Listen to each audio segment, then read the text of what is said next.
Parashá Beshalach. Nessa Parashá, o faraó envia o povo de Israel do Egito, depois da praga dos Bechorot, dos primogênitos, e o povo de Israel sai às pressas, mas não de noite, é esperado até amanhã do dia seguinte. Assim Moshe fala com o faraó, que o povo de Israel nós não somos ladrões para sair no meio da noite.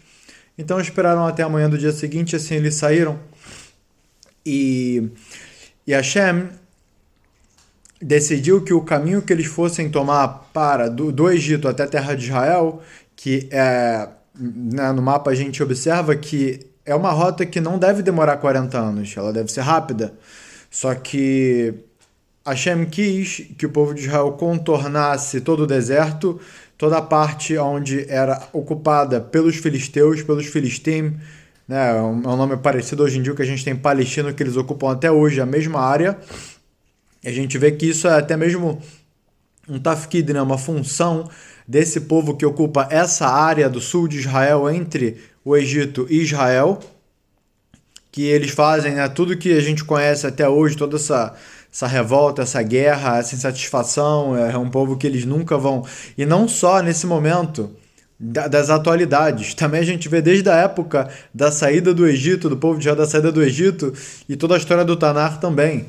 A gente vê que Moshe acabou que lutou contra os filistim, depois Yehoshua, a gente vê outros Shoftim, os juízes, a gente vê Shimshon, Sansão, e outros, sim. Outros, e até mesmo a gente chega na parte de reis, o rei Davi, ele lutou contra os filistim, a gente vê Shlomo, e daí pra frente, na história, a gente sempre vê alguém com o nome Filistim, ou no português fica palestino. A gente vê que povos eles ocuparam essa região e foram trocados, mas o tafkid da função sempre foi a mesma. Sempre foi se opor ao povo de Israel, possuir a terra de Israel. É uma clipá, é uma impureza, uma casca espiritual que ela até hoje não foi resolvida. Até hoje ela deve ser trabalhada, até que, se Deus quiser, Hashem vai nos ajudar a resolver isso de uma vez por todas. Em seguida, né, a gente fala um pouco da história onde Hashem fez com que Am Israel, o povo de Israel, retornasse, como se retornasse para o Egito, e aí veio todo o faraó, entendeu aquilo como se o povo de Israel tivesse perdido em seu caminho para o deserto, para servir a Hashem, que assim era até onde ele sabia. E dessa forma, Hashem fez com que Hashem endureceu o coração do faraó de uma forma que ele se arrependesse de enviar o povo de Israel, e assim eles saíram para buscar o povo de Israel. Eles, né, pegaram em suas carruagens de guerra. Aqui também tem uma outra questão muito interessante, que da onde vêm essas carruagens, sim, que são puxadas por cavalos? De onde esses cavalos vieram? A gente sabe que em Makat Dever, que é a Macá da praga dos animais, os animais morreram. Makat Barad, que foi o granizo que caiu, como se fossem meteoritos, né? Pedras de gelo caindo e destruiu todas as plantações e matou os animais. Então, como que os animais morreram em duas pragas e ainda sobraram animais para que o faraó tivesse 600 carruagens? Acho que foram 600 líderes.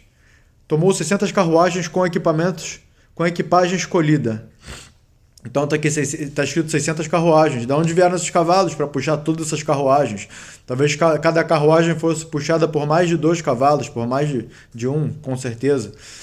Porque lá eles levavam equipamentos de guerra, levavam pedras preciosas e metais preciosos para convencer no meio da batalha os soldados a fazerem atos heróicos, a arriscar suas próprias vidas para fazer algo. Então todo o dinheiro foi levado por essas carruagens. E de onde vieram esses cavalos? Perguntam os nossos sábios. E a resposta é que nessas pragas que aconteceram no Egito, os egípcios que... Então era dito o seguinte: os egípcios que saíssem para trabalhar e que tirassem os seus animais para trabalhar a terra e para continuar o seu cotidiano normalmente, esses animais morriam. E para os egípcios que tinham um mínimo de temor aos céus, eles tinham medo de que realmente a praga podia matar, podia prejudicar eles, e eles reconheciam o Deus de Israel como alguma autoridade, então eles deixavam dentro dos estábulos, eles não tiravam os animais. E isso fazia com que os animais sobrevivessem. Então, nas duas pragas, esses egípcios, eles guardaram seus animais nos campos, eles respeitaram a praga que viria, eles tiveram esse temor por Deus. Então, por esse motivo, seus animais não morreram. E esses mesmos que tiveram temor a Deus, eles foram os mesmos aos quais entregaram seus animais para o faraó, para que o faraó fizesse essa caçada atrás do povo de Israel. Então a gente vê, o Rabi Shimon Bar Yochai diz que até a mais bondosa das cobras, nós devemos esmagar ela na cabeça. Existe uma mitzvah de matar a cobra. Então aqui o Rabi Shimon ele usa uma linguagem muito bem dura, como de costume, demonstrando qual que é a nossa conduta. Aqui está escrito, deste incidente, Rabi Shimon diz, até mesmo o melhor dos egípcios deve ser morto e a melhor das cobras deve ter seu cérebro esmagado. Então essas são as palavras de Rabi Shimon Bar Yochai, quem escreveu o Zohar HaKadosh, toda a Kabbalah veio do Zohar. Então a gente vê aqui qual que é a opinião dele quanto a essas pessoas que dentro do povo dos egípcios, até mesmo o mais tzadik, até mesmo o mais bondoso deles, o melhor deles deve ser morto. E ele comparou até esses egípcios com uma cobra, que a pessoa vê a cobra na rua, fala, olha, o que tem de mal? Ela só está por aí andando. Então existe essa mitzvah, a gente não vai entrar dentro da lei. E se eu ver uma cobra, eu estou obrigado a matar ela? Não estou? Devo perseguir ela? Devo me arriscar? Como eu devo matar? Será que é pisando? Será que é com um pedaço de pau? Será que eu devo... A gente não está entrando nisso, a gente está falando por cima. Aqui a gente não tá com o livro de leis aberto, a gente está pegando entendimento por cima sobre esse dito do Rabi Shimon. Então a gente vê que até mesmo os bondosos dos egípcios naquela época entregaram seus animais para perseguirem o povo de Israel. Então com isso dito, o faraó saiu, foi atrás do povo de Israel. A gente sabe no final das contas que o faraó e todo o seu exército foi afogado no mar e foram extremamente punidos lá. A gente não vai entrar em detalhes da abertura do mar e como eles foram mortos, né? Todos os episódios que aconteceram lá, a gente sabe que aconteceu. E depois que o povo de Israel cruzou o Yam Suf, o Mar Vermelho, também está escrito que todas as joias, as pedras preciosas, os metais preciosos, eles foram levados ao segundo lado, onde o povo de Israel estava. E assim eles conseguiram catar muito ouro, muita prata e pedras preciosas e todos os equipamentos dos Mitzrim, dos egípcios. E aconteceu, obviamente, todo o episódio da abertura do mar, que tem lugar para a gente falar muito sobre isso, que Nachshon ben Aminadav foi o primeiro a entrar na água, por mais que a água chegou até o pescoço dele, a água estava revolta e ele percebeu que ele estava indo se jogar num lugar que ele estava arriscando sua própria vida, e mesmo assim ele fez correto. O mar se abriu, ele demonstrou seu nível de fé em Hashem, seu nível de emuná em Hashem, e desse jeito ele estica os mecatregim, ele calou todos os acusadores. A partir do momento que ele entrou nas águas, esse foi o mérito da água começar a baixar, e assim outros também entraram. E aqui agora a gente vai chegar numa parte mais avançada. Depois de 3 dias de caminhada da saída, da abertura do mar, 3 dias de caminhada para o deserto, eles chegaram no deserto de Sin, num local eles chegaram. E lá, é interessante aqui que a gente pode imaginar, poxa, Hashem podia, depois de toda essa caminhada, que eles ficaram sem água, a comida também era a comida que eles tinham saído do Egito, mas a água já tinha acabado. Eles ficaram 3 dias, parece que sem água, completamente ou parcialmente, então o povo começou a sentir sede. E dessa forma eles chegaram no local onde as águas que tinham não eram oásis, eram águas amargas, onde eles tentavam beber e não conseguiam, porque as águas eram muito amargas, eram ruins. Então, isso era um teste de Hashem. Hashem estava testando o povo de Israel para ver como eles iam se comportar num caso onde não estivesse correndo tudo conforme planejado. Se eles iam ter Irat Shamayim, que é temor aos céus, e dessa maneira pedir, conversar com Moshe e expor a sua falta de maneira mesudada, de maneira ordenada, de maneira bem pensada, de maneira educada, ou eles fariam o contrário, reclamariam de maneira feia, e assim foi. A reclamação foi muito grave. Disseram, quem dera nós estivéssemos no Egito, que lá tinha água, tinha melancia, tinha as coisas de lá. E você, Moshe, trouxe a gente, tirou a gente do Egito para que a gente morresse de sede no deserto. Então foi uma reclamação gravíssima. E a gente tem um ensinamento muito grande aqui, um ensinamento profundo para as nossas vidas, que Hashem falou para Moshe, pegue essa madeira e jogue nas águas amargas. E essa madeira, ela era muito amarga, e ela era até mesmo venenosa para os animais. E essa madeira, quando ela foi jogada, imtik, adocicou as águas, deixou as águas reuyot, adequadas para serem bebidas, para ser bebida. E o que aconteceu foi que, depois disso, o povo de Israel bebeu a água e conseguiu saciar sua sede. Só que aqui, o Rav Modiano, ele falou algo muito legal, muito interessante, que tem a ver com esse tema, que é o seguinte: Hashem deu para o povo de Israel essas águas amargas, e aqui águas são equiparadas à Torá. A Torá vai ser, a Torá equipara, assim, a água com ela mesma, com o seu estudo. Então essas águas amargas seriam o princípio deles estarem saindo da terra do Egito, que lá era equivalente a todos os desejos do mundo. Lá era o auge dos desejos, dos prazeres do mundo, onde tinha a melhor comida, onde tinha a melhor bebida, onde tinha todo tipo de prazer que eles poderiam encontrar. Lá tinham, para aquela época, né, até mesmo com relação à bruxaria e magia e feitiçaria, prever futuro e coisas que as pessoas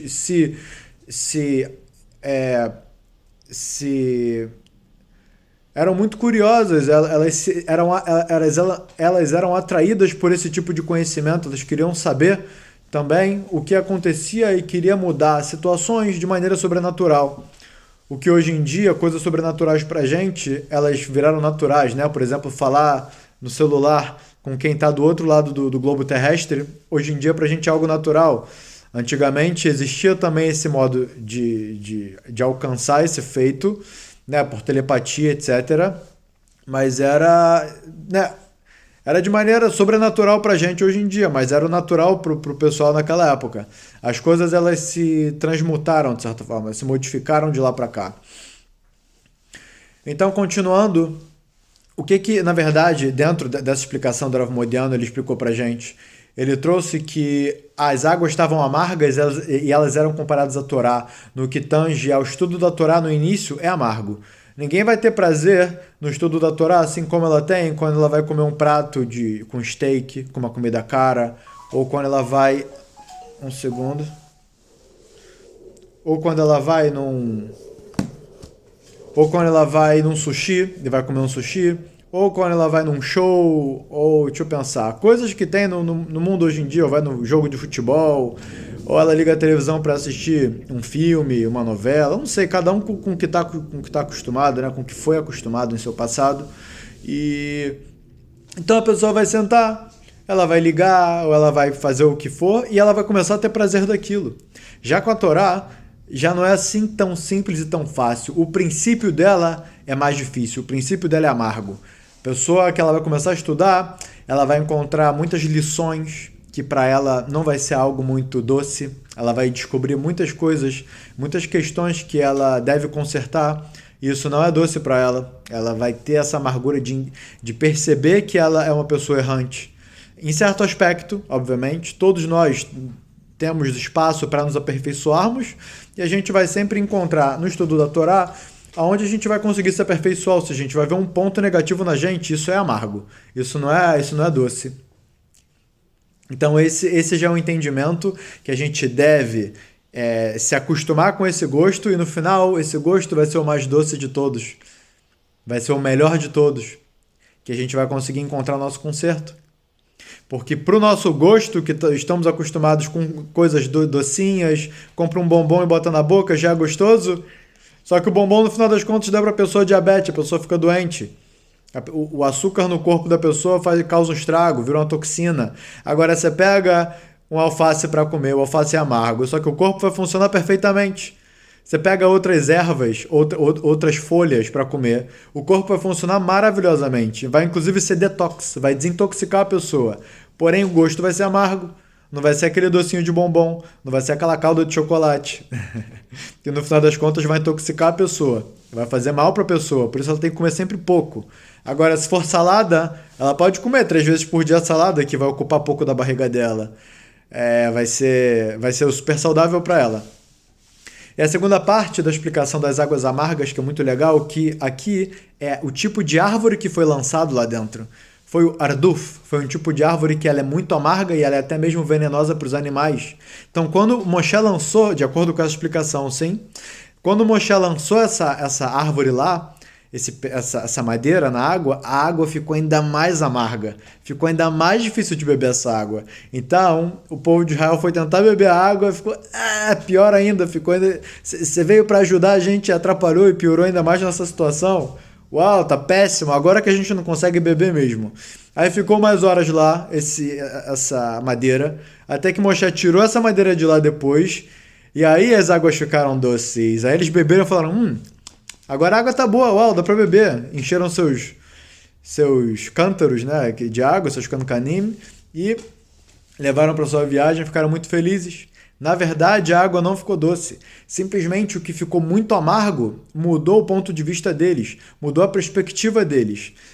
O ponto de partida deles mudou. Então, como ela ficou muito menos amarga, então a partir desse momento a água ficou boa, eles pararam de reclamar.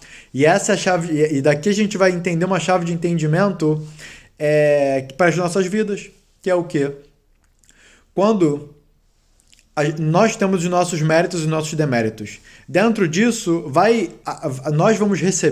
nós vamos ter a capacidade de receber uma quantidade de prazeres, sendo na parte material, sendo na parte interpessoal, em tudo que a pessoa consegue, ela vai depender diretamente dos seus méritos e deméritos.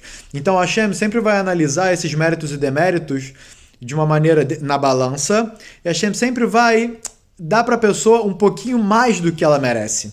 Ela merece até 50. A Hashem fala, olha, eu vou dar até 60 para ela, porque ela está se esforçando, ela está no seu dia a dia, aguentando seus problemas, e ela tá tudo bem com ela.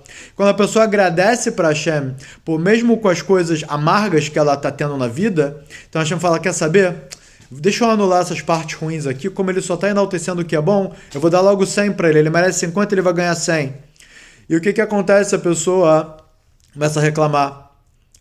Acontece o seguinte, fala, olha, você merecia 50, você está ganhando 60. Mas já que você está reclamando, você não está reconhecendo todas as coisas boas que você está ganhando, então você vai ganhar 50 no máximo. E dependendo da sua situação, os seus deméritos vão ser recalculados, a gente vai ver que realmente você merece, na verdade, 10. Você merece, na verdade, 5. E foi isso que aconteceu. O povo de Israel, infelizmente, naquele momento, na verdade, quem começou a reclamar da água, quem começou, na verdade, todas as reclamações que vão além só da água, foi o Erev Rav. Foram a mistura dos egípcios que entraram para o povo de Israel, porque viram que o Deus de Israel era mais poderoso que os deuses dos egípcios. Então eles vieram por puro interesse. Então esses mesmos, como o interesse deles é estar com mais forte, quando falta água, eles são os primeiros a reclamar e falar que no Egito era melhor. Quando falta carne, eles vão ser os primeiros a reclamar e falar que no Egito estava melhor. Quando eles estavam sendo perseguidos pelos egípcios, eles vão falar que no Egito era melhor, que eles pelo menos não tinham risco de serem perseguidos até a morte.